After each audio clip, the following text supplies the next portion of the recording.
Video शुरू करने से पहले आपसे एक बात करनी है। यकीन करें कि तकरीबन ऑलमोस्ट 70% लोग ऐसे हैं जो वीडियोस देखते हैं। आपका शुक्रिया, लेकिन 70% ऐसे लोग हैं जिन्होंने चैनल को सब्सक्राइब नहीं किया होगा। यार, अब अगर भाई के चैनल पे आप आते हैं तो आपसे गुजारिश है कि काइंडली चैनल को सब्सक्राइब भी कर दें।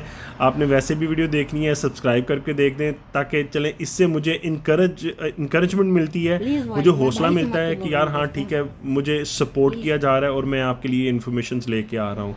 तो आपसे गुजारिश है कि प्लीज़ ये लाजमी सब्सक्राइब कर दीजिएगा। वीडियो को स्टार्ट करते हैं। उम्मीद है कि आप सब लोग खैर आफियत से होंगे और अपनी ज़िंदगी में आप खुश होंगे।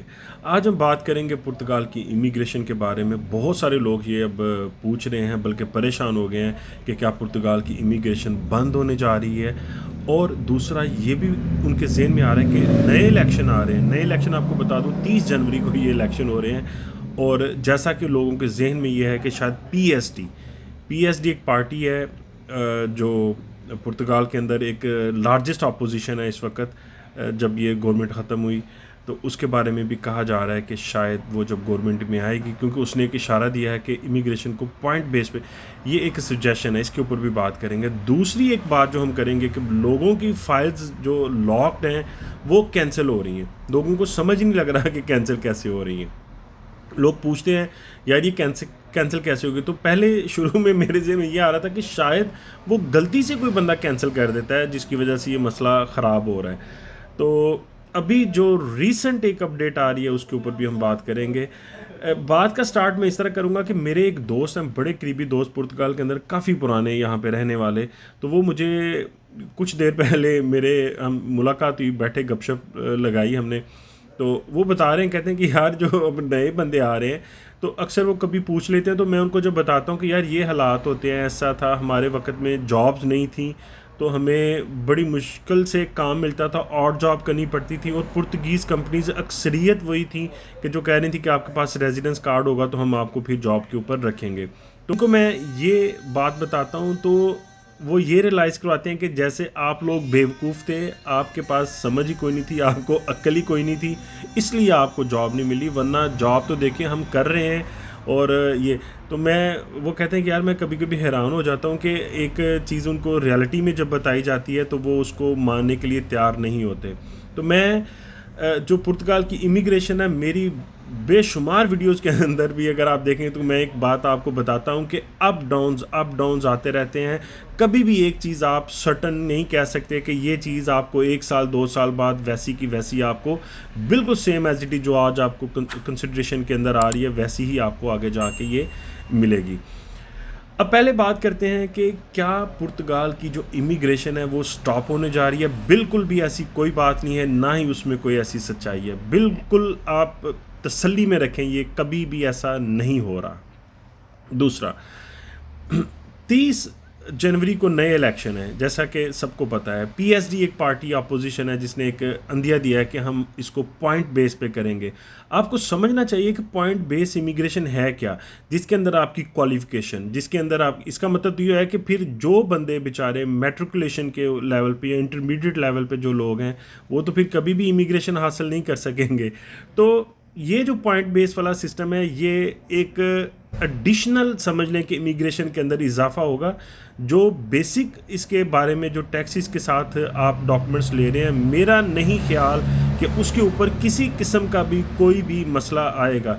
आपको पता है इस चीज़ का कि 1 बिलियन यूरो जो हैं, वो जो स्ट्रेंजर्स हैं यहाँ पे, जो इमिग्रेंट्स हैं, उन्होंने कंट्रीब्यूट किया है पुर्तगाल की इकोनॉमी के अंदर 1 बिलियन यूरो। अब अगर मैं पाकिस्तान की बात करूं तो हम अगर कभी किसी से लोन लेने की बात करते हैं तो हमारे लिए कुछ 500 मिलियन या एक बिलियन यूरो, 1 बिलियन डॉलर के लिए हमें कितनी तगोदो करनी पड़ती है, कितना मुश्किल वो हालात से गुजरना पड़ता है। तो आप क्या ये समझते हैं कि वो इमिग्रेशन के अंदर कोई ऐसे हालात पैदा करेंगे कि जो अभी कोरोना के बाद इकोनॉमी के हालात बन रहे हैं पूरी दुनिया के अंदर, तो ऐसी को पॉलिसी वो अपनाएंगे? मेरा नहीं ख्याल कि ऐसी कोई भी पॉलिसी यहाँ पे आएगी जिसके बारे में आप लोग परेशान हो रहे हैं। आप प्रॉपर थ्रू आएँ, प्रॉपर थ्रू चैनल सारे काम करें, आपको कभी भी इमिग्रेशन के अंदर मसला नहीं होगा। ये जो आप अक्सर लोग शॉर्टकट करना चाहते हैं, उनके लिए ये इश्यूज़ आते हैं।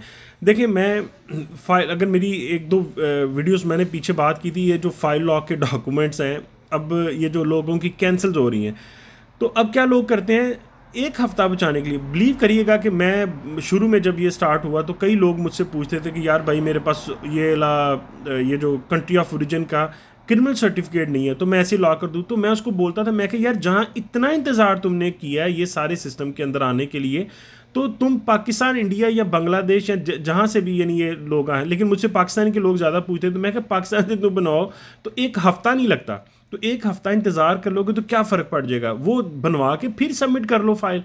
तो अब वो क्या एग्जांपल देते थे कि यार वो मुझे कह रहे हैं कोई मसला नहीं है, वो भाई कुछ ऐसे भी होते हैं कि वो उन्होंने करवा दी है, उनकी हो भाई हो जाएगी। मैं आपको जिस तरह पिछले वीडियो के अंदर बताया, फाइल लॉक हो जाएगी, लेकिन आपको कौन बताएगा कि साल 2 साल बाद इमिग्रेशन की क्या पोजीशन आएगी, जैसे अभी हो रहा है लोगों के साथ। तो फाइल्स कैंसिल उन लोगों की हो रही हैं जिन लोगों ने डमी कॉन्ट्रैक्ट्स के ऊपर या बहुत सारे डॉक्यूमेंट्स मिसिंग होने के बावजूद उन्होंने फाइल्स लॉक की हैं। अब ये आपकी लक पे डिपेंड करता है कि आपकी फ़ाइल, अगर जिन भाइयों ने बग़ैर किसी डॉक्यूमेंट्स की कंप्लीट किए हुए अपनी फाइल्स लॉक कर दी हैं, तो ये अब उनकी लक पे डिपेंड है, किस्मत है उनकी कि उनके साथ क्या उनकी मेरे ख्याल से कि अगर 1.5-2 साल बाद आप अपनी खुदा न खास्ता फ़ाइल को कैंसिल करवाएं, तो इससे ज़्यादा बेहतर है कि आप 1-2 महीना सिर्फ इंतज़ार करके जो डॉक्यूमेंट्स आपके पास मिसिंग है वो कंप्लीट करें।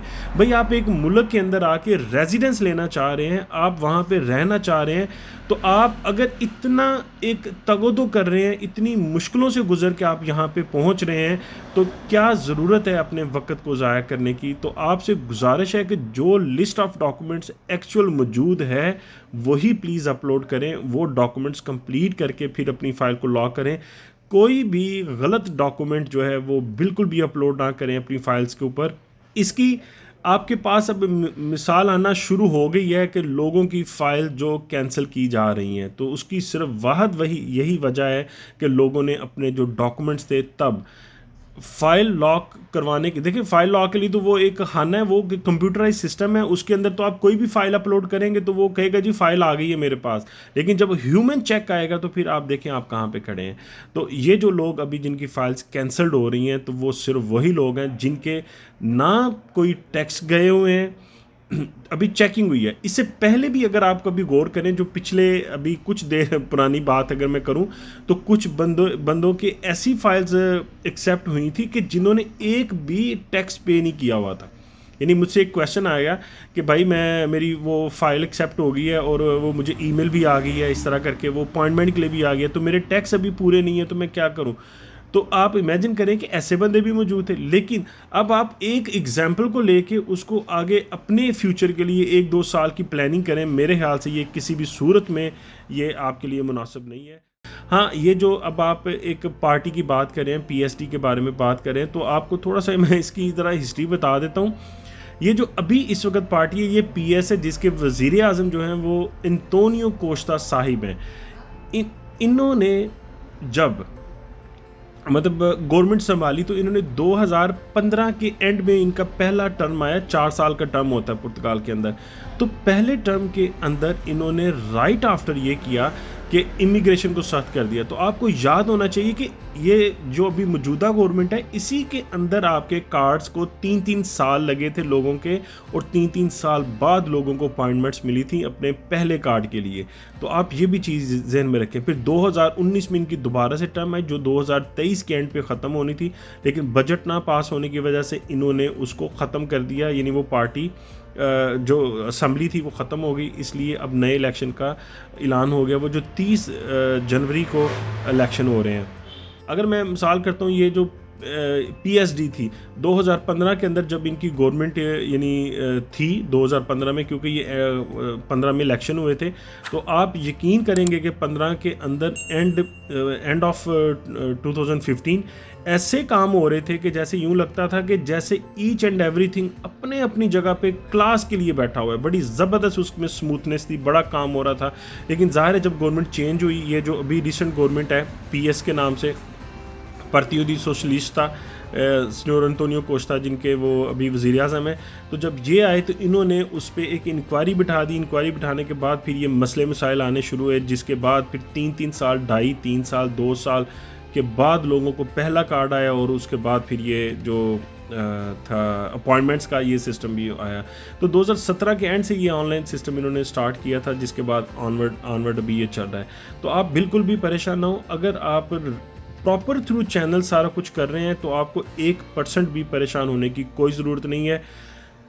दोबारा से ये कहता हूँ कि कुछ लोग ऐसा होता है कि वो एफर्ट करते हैं। देखिए, हर बंदे की ख्वाहिश है कि यार उसको जल्दी से जल्दी डॉक्यूमेंट्स मिलें। तो प्लीज़ अगर आप प्रॉपर थ्रू चैनल उस पर काम करेंगे तो आपको कभी भी कोई मसला नहीं होगा। और आप ऐसे भाइयों की वजह से जो बहुत सारे दूसरे भाई हैं उनके लिए भी कभी भी कोई मसला नहीं होगा। और जैसे ही आप एक शॉर्टेस्ट वे करने की कोशिश करते हैं तो फिर ये होता है कि उन चंद बंदों की वजह से जो बहुत सारी मेजॉरिटी है यानी इमिग्रेंट्स की, वो भी बेचारी मुश्किलों में फंस जाती है।